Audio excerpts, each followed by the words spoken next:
right, welcome. Welcome to Accessibility for Events. And I've got Adi and Zane here with me today, and I'll let them introduce themselves. Hello, Hi. everybody. Go ahead, Adi. All right. Adi Margolin from Verbit and also from VIDAC for the US market. We're doing captions and transcriptions for a lot of verticals, but accessibility is in our heart. Hello, everybody. I'm Zane Beatty, former Associate Director of Design Management at Charcoalblue Experience, currently freelancing and accepting new projects. And I've most recently worked in the built environment, designing new exciting event spaces. Google was one of my primary clients when working with Charcoalblue Experience, but I have 15 years in events and entertainment. So basically storytelling. Who here is in the storytelling business? Everyone's in the storytelling business. Whether you work in tech or design or AV or marketing, that's what events are. So that's what brings together broadcast, entertainment, and events. So I've been really passionate about inclusion and accessibility for my whole career. So thanks for having me. And thanks to the technical staff for making this all happen. And you can see this is one of the only sessions that has captions on screen, so we can thank Adi for that. But we do have captioning at this event, also brought by VITAC. So we'll talk about that in a few minutes. I'm going to break in with a quick announcement. We just heard from Mikey Shaw, whose photo you're looking at. He had a little car accident. He's fine. Oh, no. It was a little one. So I just wanted you to know why he couldn't be here with us, and to say thank you to Verbit as we watch our closed captioning. Thanks. So since we do have extra chairs here, I might open it up later to see if anybody in the room feels like they're doing a really great job on accessibility for their events. Come up and talk to us. So keep that in mind. You could have a hot seat with us in a little bit. But we'll start with, I'm just going to set the stage for our conversation. 16% of the world population has some kind of disability. About 200 million people have low vision, and that number is going to double by 2050, and that includes me as I move this up farther and try to read my handwriting. And then besides disability, 1 in 5 people in the US speak a different language at home. So it's not just about disability, but also making accessible content for people that might not speak English as their first language. And then with that, I'm going to ask our first question of what are some of the technical challenges that you have run into when delivering on accessibility at your events? So I'll start with Adi. Yeah, sure. So I think the first one is even the captions that you see here on screen and also on your mobile devices with the QR code. This was a challenge for us. So we spent 3.5 hours yesterday with the AV team here in the back trying to connect, trying to understand how are we digesting the audio, how are we presenting the captions, where even just a display on the bottom, or is the template okay? How is the internet connection? So everything here, and again, this is for mostly hard of hearing or hearing impaired, but there's also visual impaired or other sensory impaired. So we also provide audio description that we have not provided today, but that's also something that's challenging. So just know the hall, know the audience.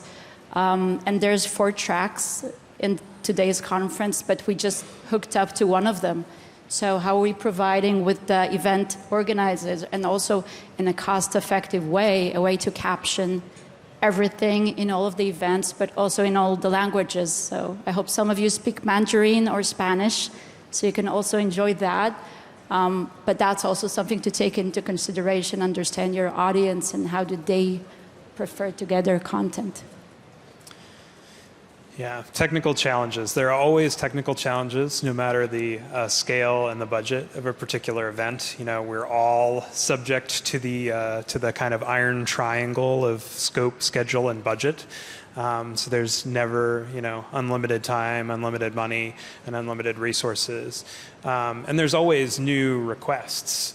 There are new best practices, evolving. There are new requests from folks attending events or presenting events. And so, that's where creativity often has to come in to solve the challenges. A lot of times we since working in the built environment, I think a lot about, spatial constraints and infrastructural constraints. Will there be enough power? Is there room to have the technicians in the room? If we're doing translation, can I fit an ISO rated translation booth in the room? Where are the live caption stenographers going to sit? So often we have to solve these things with the cloud, with remote, with emerging AI technologies. So it's not always about budget. Sometimes, you're working on these events with infinite budgets, but you run into, real world spatial constraints or time constraints in pre-production. So I'm excited where the industry is going, where we can implement solutions. You're talking about messing with something for 3.5 hours. I've had whole week calls trying to solve simpler technical problems. So, what are these infinite budget events that you're working on? I want one of those. I think that's one of the things that would be great to keep in mind in this panel is that some of us, out there in the room and some of us on stage have worked on some of the most expensive, events, in the world. But what can we learn from those, and how can we implement some of that accessibility and inclusion on much smaller scales still in a compelling way? So I'm going to keep you on the spot, but can you tell us what are some of the solutions that you've seen that are working and people are including in their events to make them more accessible and inclusive? Yeah, so a lot of my consulting work has focused on user journeys. So it's really important to, when you're interviewing stakeholders, to figure out who are the people who are attending these events, and also equally important, who's operating the events and who is presenting these events. And first and foremost, we want to focus on the human needs. Because again, we're all in the storytelling business, and we all do this to connect with people on some level. And if they're not comfortable, if they can't see, they can't hear, they can't digest the information, they're overstimulated, those are the barriers to the message being received. And we've, for those who are more business-minded and focused on the ROI of their particular event, you can immediately lose the ROI if someone can't hear, if they can't understand, and if they can't participate in the event, whether that's within the room or remotely. So, we have to look at these user journeys. And I mean, people laugh, we're at a video conference with a bunch of highly technical people with highly technical solutions to things. But when people ask me what's one of the most important things to consider when you're planning an event, I would say making sure that you have enough restrooms and that people know where the restrooms are. And that they can leave the room during the event to use the restroom and get back into the room without disturbing the event. Or feeling like they're being singled out or they're on center stage. And so you have to solve those human needs first. And so it's not just about, wheelchair ramps and about, clearances and about things like that and about specific types of captioning and sign language interpretation. It's thinking about who are the humans that you're serving in the room, and who are the humans that you're serving remotely, and how can we empower them to listen, to experience, and to participate in the conversation? And that's a really good point, like treating your audience the same, making sure everyone has the same access to all of our human needs, right? Regardless of whether they have an impairment that is visible or invisible. Adi, and you, what are solutions? I know you guys have a specific solution, if you want to talk about that more. Yeah, sure. First of all, I'll continue the story about the bathroom. So when I went to the bathroom, I did not miss out. So I did not have the FOMO of, hey, what were they talking while I was in line? So it was kind of going with me, even in a text way, not in a visual way. But that's also kind of something that's helpful. And we've been talking about that before.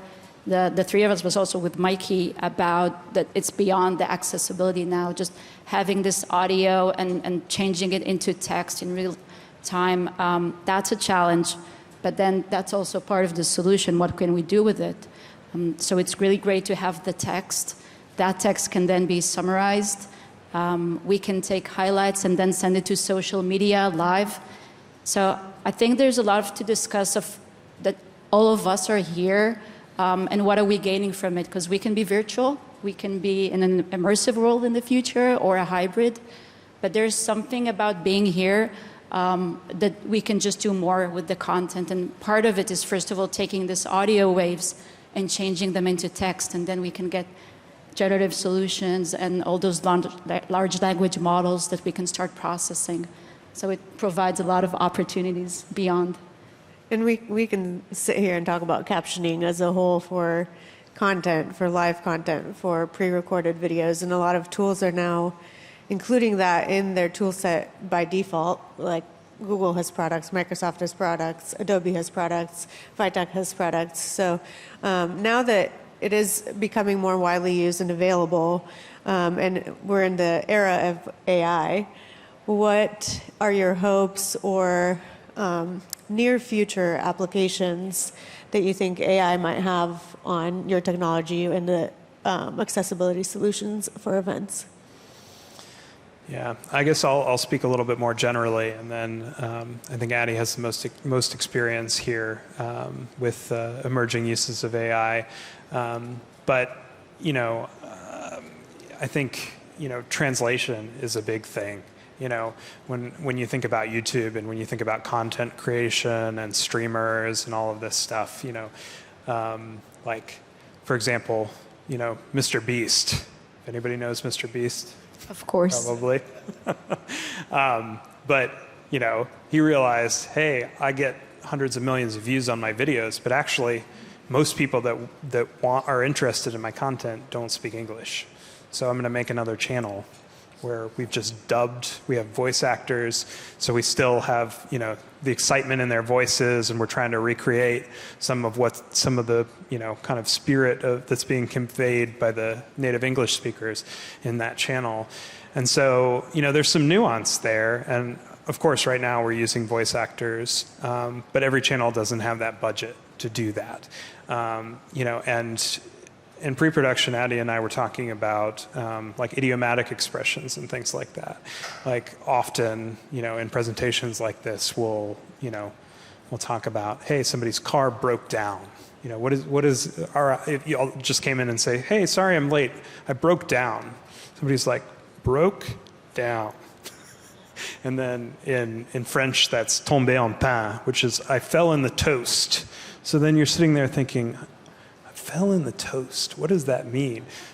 So we can, just as we can train, human captioners on, the kind of the essence of some things and some of the technical terminology as well, like how can we easily translate that in real time to another language so that somebody can get the joke at the same time somebody else gets the joke. Because again, this is about, storytelling is about a collective experience, and you have people coming from it with different abilities, different lenses, different languages, different ways that they're seeing and hearing things and processing things. But how can we level that playing field with technology? And of course we can do that in post-production, and we can edit the captions later, et cetera, et cetera. But what can we incorporate now so that people can stay in the moment and they're not kind of losing our message in the moment? Yeah, so I think even just near-term solutions, even the generic captions, as you said, yes, they're there. It's becoming a commodity. But for us, it's also about creating accurate content. So for those sessions today, all of our speakers, we scanned their names, and we made sure that their names are pronounced well. So after the fact, if somebody wants to retrieve that information, as you said with the live translation, let's see if it's working. Let's get Zane's name correctly, or hey, Zane. I hope it will be outputting correctly. It's a live test for that. So you see Zane was outputted correctly. Good for me. All right. But we were working on it. So I think some of the challenges are just getting a generic solution that you get out of the box, but getting it fitted to your occasion in the budget. But it's also about whether you're okay with errors as we're moving into that future. Because VIDAC is also providing human captions, so we're doing the Super Bowl or the Oscars, I guess over there we'll be less comfortable if we'll make such a mistake with your name. But sometimes it's like, okay, so one of the questions is, are you okay with having those mistakes? Are you okay with having those glitches? And they may happen. So it's kind of, in between, we're making this change. But it's really good that all the content here is now captioned. And for the next year, we can train the AI with what people were saying and just get accuracy as we go over and over. So the more we caption, the more we provide text for our own events, the better we can then do things with that. So I think that's also very exciting for us. And I'm curious, do we have human or AI captioners today? Guess. I can't quite tell, which is great, right? The fact that human and AI captions have gotten to the point where you can't distinguish between them. So I will answer. Actually, we were asking this question because this session was important for us about accessibility. We were saying, as in the company, we are willing to invest and have a captioner live here for this session, especially because it's live and it's real time. But then we thought again and we said, you know what? No. Let's train our engine and let's show you that, because that gap is closing. So if I'm working as a product manager on that product of AI, I do want to show it and I do want to be proud. And it's okay if we will get it wrong. It's the first time that we're providing this content. And yes, it's fresh. Like, how do we gather content in advance? How are we training it for that? So this is AI, but we had that question. We're the guinea pigs. Yes. I love it. So great point. How does somebody decide if they should be using AI or humans? Like, what are the biggest decision factors that you would say if they come to your event and they say, hey, we want to caption. It's important for us that we have captioning at all our sessions. What should I be thinking about if I should use AI versus human? You're a customer. What would you? Did you get this question? And we're talking about mistakes. Unlimited budget Zane. Humans make mistakes too. We have to train humans and we have to train AI. I think that, there certainly is a lot of nuance that human captioners can provide that AI is starting to work toward. I think, if you are doing an event where you've got budget, space, pre-production time, and you have very specific brand identity guidelines and things like that, and you want to make sure that there's extreme consistency in the ways that things are spelled out and et cetera. But again, you can train. I'm very impressed. This is the first time experiencing your particular product, and I'm amazed at what it picks up on. So, it depends. You really need to look at the complexity of the event and what your resources are. But I don't think you should, if you're like, oh, well, I have a very limited budget, I should just cut out captioning because it's not going to be absolutely perfect. I think, we provide the level of accessibility that we can given our resources and time. So I can give you an example from us captioning broadcasts or just live sessions. When we were trying our product, the AI product, on high-profile broadcast and professional speakers, the captions were great because they're crisp, because their English is so good, because the audio is perfect, and this was great. So their production of captions were as close in the quality as our professional captioners. But when people were with accents like myself, or they were mumbling or saying, or breaking up, or people were in a fierce debate, then the ASR or the AI solutions were finding it a bit harder. The quality was a bit lower. So this is kind of a question. So I would say it's also about the audio quality, about the speakers, and about your experience. I, for example, would not put the ASR on the next presidential debate because of a lot of reasons. But it's really something that you should experiment with. And I think it's really nice that we were yesterday just playing around, saying silly things, singing. Singing is a big thing that we don't do today well with AI. So it's really about try, experiment it, and see how it works for you. Yeah, that's a good point about the room that you're working in and whether you have a really clear feed and audio engineers that have really tuned the EQ properly so that, you know, it's clean, because if you're coming into a reverberant environment or with a non-professional presenter, the technology might struggle a little bit. Whereas humans inaudible audio. Yeah. That's what I think a few things that we've seen at our events that have helped us make that decision are if we've got technical events where we're going to have code and product names, Yep. a lot of abbreviations, we usually tend to stay away from AI and use human captioners. And then if it's in a different country and we're expecting a lot of speakers with heavy accents, it tends to do a little worse. But honestly, in English, the quality of AI captioning has increased dramatically, and I'm expecting translations and foreign language captioning to also increase in quality as these models get bigger and more accurate. So that's pretty exciting. But besides captioning, so when we think about accessibility, we should be thinking about, for events, our content, our online audience, and our in-person experience. So there's, what are some of the other accessibility considerations and products that we should be thinking of in any of these three areas? Yeah, so understanding, I think, the intent of the event is very important. You know, we got, especially pre-pandemic, you know, we got used to this a kind of event very much like this one is, where we've got this stage and we're kind of in a line and you all are kind of out there, and maybe we ask you to participate a little bit and there's speakers and you can hear us.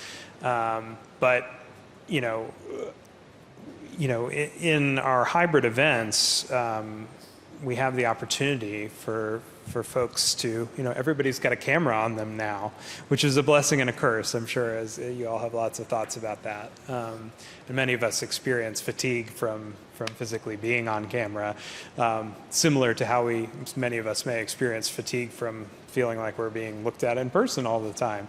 But with that, you know, audio and video technology in front of every single person, we have the opportunity for people to be able to ask questions and pipe up instantaneously in a 200-person meeting, whether that's planned as part of the meeting or whether it's not planned as part of the meeting.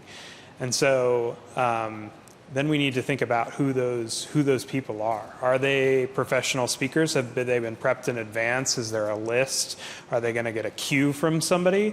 Or are we going to need to kind of let people know that they're live to the world? You know, are they coming from a hotel room and they're up on stage, or they're coming from a hotel room and they're on a live, you know, television broadcast? So whether they're a professional presenter or not makes a huge difference in how we make them feel comfortable in that moment, how we make sure that their message is being heard, and how we also make sure that that they can hear the things that they need to hear. Like, people aren't trained on IFB or in-ear monitors or things like that. So, you know, they may be more comfortable with their Apple AirPods, and so how can we, you know, incorporate that technology into our IFB or IEM system at the last second so that we can make those folks comfortable? You know, again, I think a lot of my work is focused on, once you define who the users are and what you're trying to get out of the event and how people need to collaborate, what they need to see, what they need to hear, then you just think of the different personalities and you know, how are they going to log on? How are they going to be able to adjust their own sound and their own lighting? Or do we really need to take that opportunity away from them so that it can be handled so that they can automatically log on and that will be adjusted for them.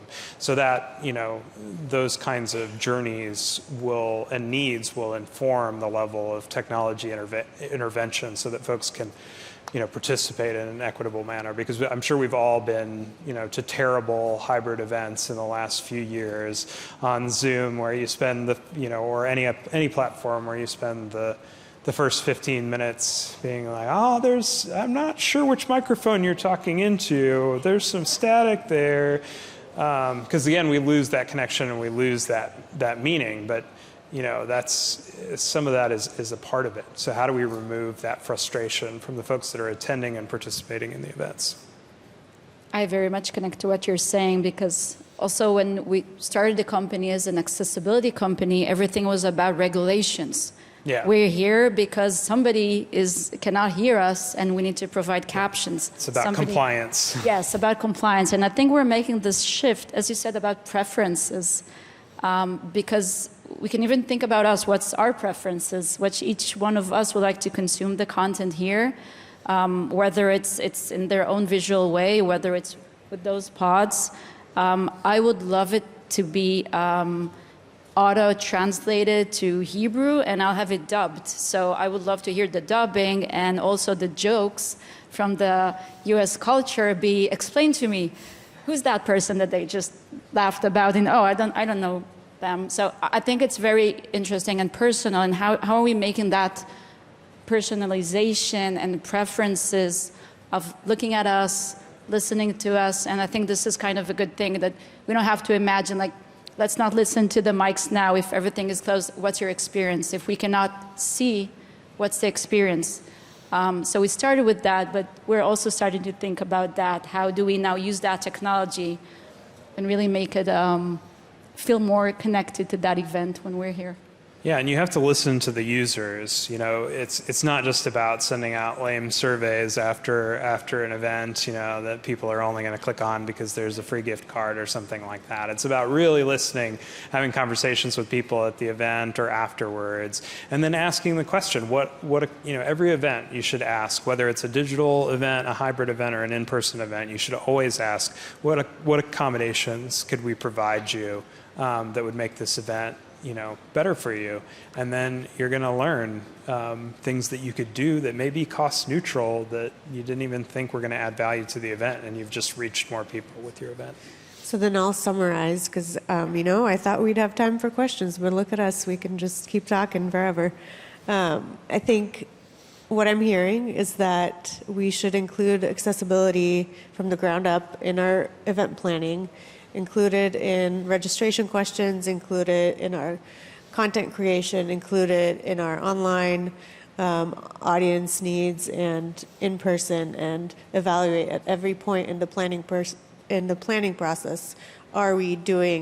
Is this accessible to everyone to the same level? And then you will have an accessible event. So thank you guys, and thank you again for the captioning and making this session more accessible to everyone. Hope Mikey's okay. And thank you for creating this panel. I think it was super important, so thank you. Thanks, guys. Thank you. And I'll give you this little bit from Mikey and Google. If you Google XI, they're doing some terrific experiments with neurodivergent populations, with why do you go to a conference now and you see things like there'll be a bright light in this room so you might not want to go in, or there'll be smoke effects. People are much more conscious of a diverse audience. And if you look at Megan Henshall's work at Google, it's pretty exciting to see the experiments they're doing, both on engagement and accessibility.